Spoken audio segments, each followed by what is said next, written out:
price of meat getting you down, we can help.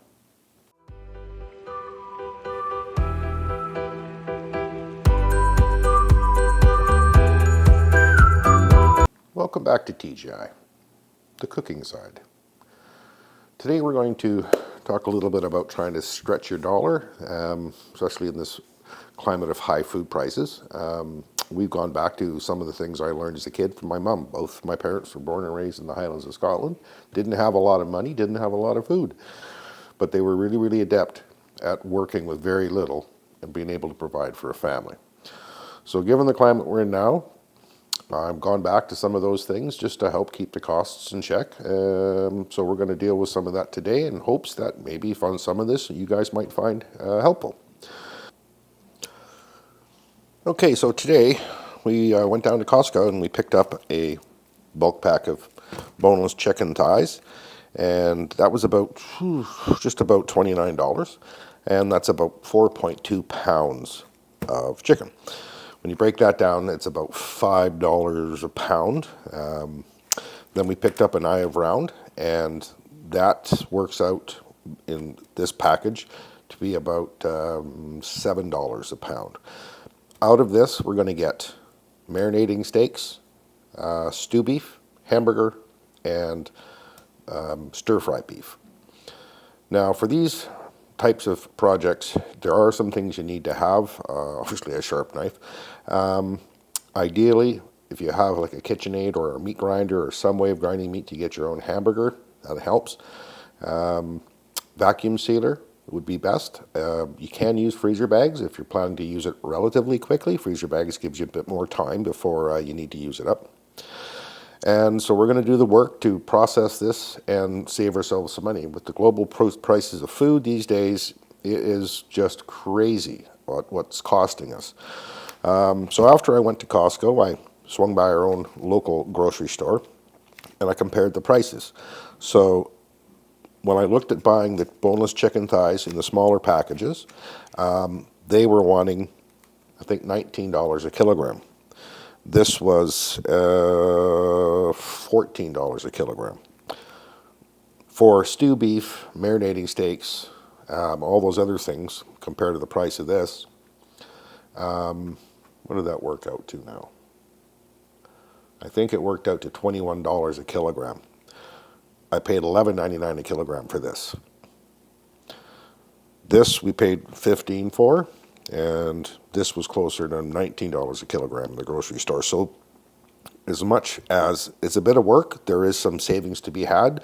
So if people are working on thin budgets, or you're trying to keep, feed a family on as most cost efficient as you can, this is the way to go. This is how I did it when I was raising my kids. I would take things like this and cut everything like I just said out of it, but I'd also probably pick up two, and then I would make two big oven roasts out of them. And then from the oven roasts, I would make sandwich meat, because I had a meat slicer at the time, and I had vacuum sealer, I had a meat grinder, so I was quite prepared to put the effort in, because back in those days, there just wasn't extra money to go around on food, and that was before we got to the hellacious cost of food these days.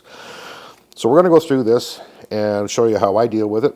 And what I found out is by the time I'm done with this $40 hunk of meat, to buy what I'm about to make out of this would cost close to $85, $90 if you had to go buy it. So basically half the cost. So at least you're paying yourself back to do it. Roughly the same concept with this. Not as much savings with this, but still it's cheaper than buying the small packs. So we're going to break the chicken down and just repackage it into smaller pieces. The vacuum sealer has really, really been a great tool, because now it's just myself and my girlfriend, and we gave it up going to Costco and buying big things like this because there's just two of us. But once the price got shot up through the roof, I said, all right, well, we'll go back to doing it the way we used to do it when the kids were little. Go down, get the stuff, bring it back, repackage it into meal-size packages. Like, I don't know how many, probably get 10 or 12 packages of chicken because we only need 2 or 3 thighs per meal. So we can break all of this up into packages, so we're going to get lots of chicken. And this will turn into all the other products that we talked about. So for about an hour's worth of work, if that, probably longer because I'm talking, it's a better way to go if things are tight and you need an option. As I said, if you don't have a vacuum sealer, freezer bags will work.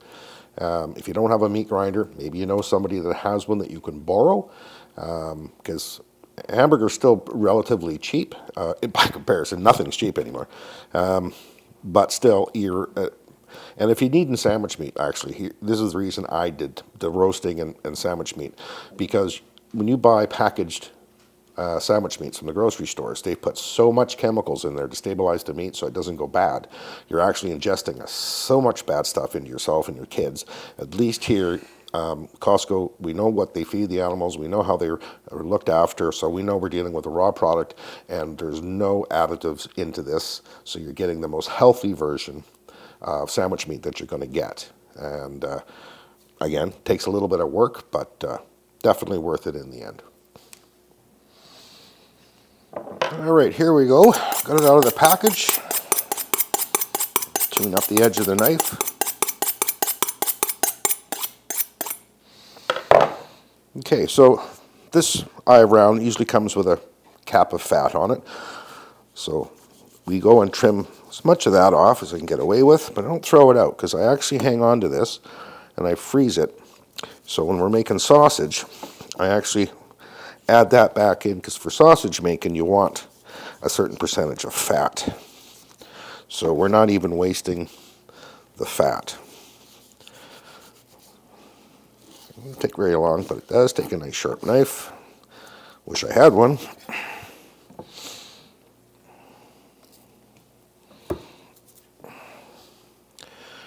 All right, just get the worst of it off.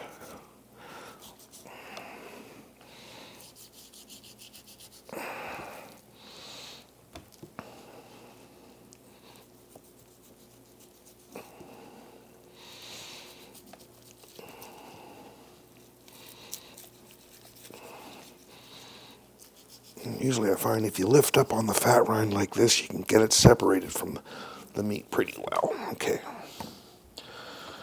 Oop.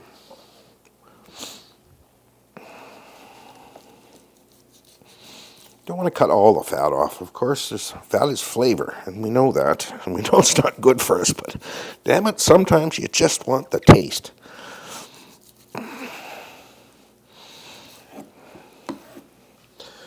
Okay, obviously I'm no butcher, so anybody who's watching this who is a butcher, be kind.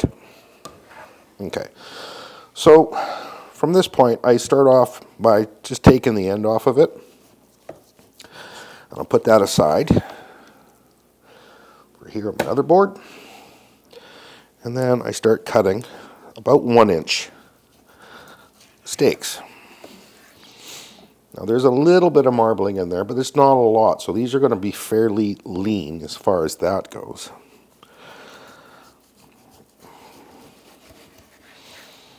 And I'll probably take 4.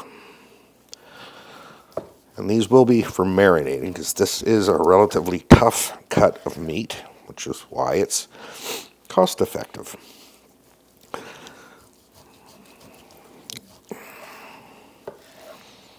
Okay, there's 4. Now we still got a pretty good slab of meat left. I'll take this. Okay, again, I'll start taking the tapered end off. The tapered end will become the stew meat.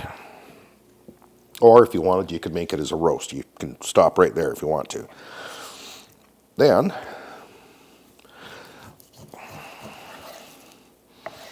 usually when I get down to trying to make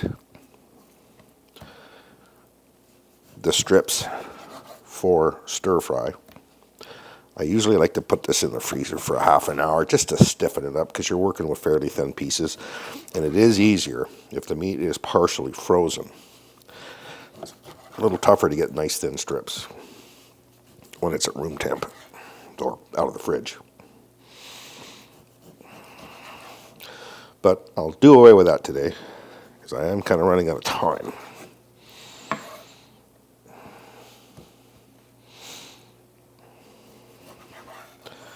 Oh, gotta get a bowl for the stir fry.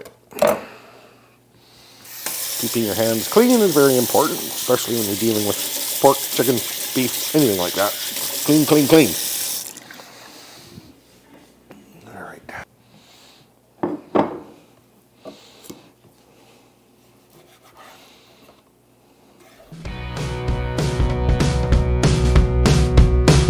Okay, so just finishing up on the stew beef. So I cut them off like steaks, right? And then basically I make 1-inch wide strips, like so, and then cut them into cubes about 1 inch.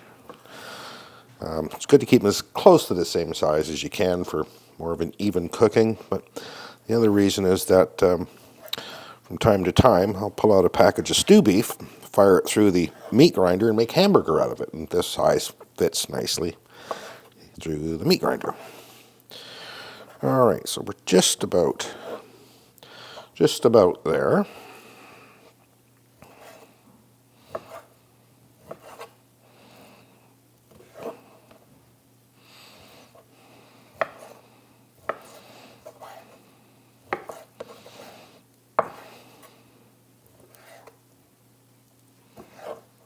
All right, so there we have it. All right, so here we are. We carved that roast up, so we've got a great pile of stew beef, tons of stir-fry beef, our 4 marinating steaks, and our trimmable fat that we'll use for making sausage. One of the things that we do here, we do a lot of stir-fries and beef and broccoli because that stretches the amount of beef you need in it. And so we find that's really a good way of sort of pacing out your beef usage. And hey, what's not to like about having fresh vegetables in your meal? All right, now we just got to get this stuff all packaged up. All right, here we are cleaning up the boards. So it's really important, guys, that whenever you're working with raw meat on a wooden cutting board, it's very important that you get any bacteria off of that board. You never want to submerge these boards. Wood's not happy with that. We just take a little bit of our antibacterial Dawn soap on our little scrubby pad, cascade the water down, get in all the little nooks and crannies.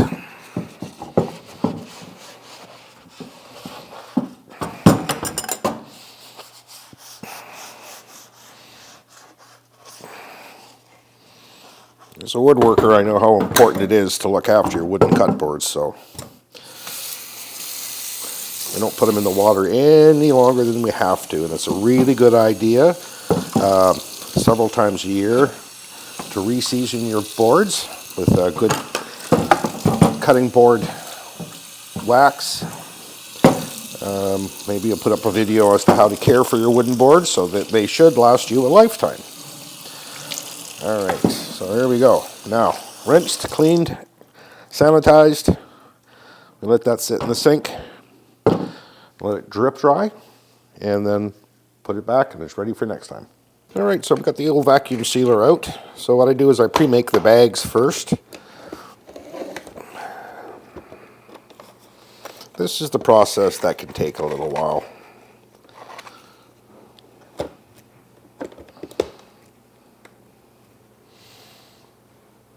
I usually make small bags for the stir-fry beef because we'd only put, maybe a cup full of stir-fry beef in each bag. Stew bags will be bigger, marinating steak bags will be. So you make the bags the size that you need. Okay, here we go. So now we have a bag.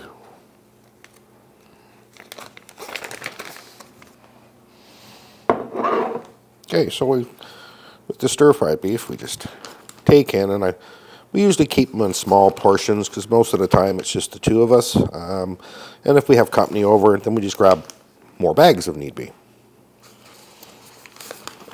So that's about a cupful. That's about what I use if I was just making dinner for Lorraine and I. Back in the machine. Lock it down. Hit the vacuum button.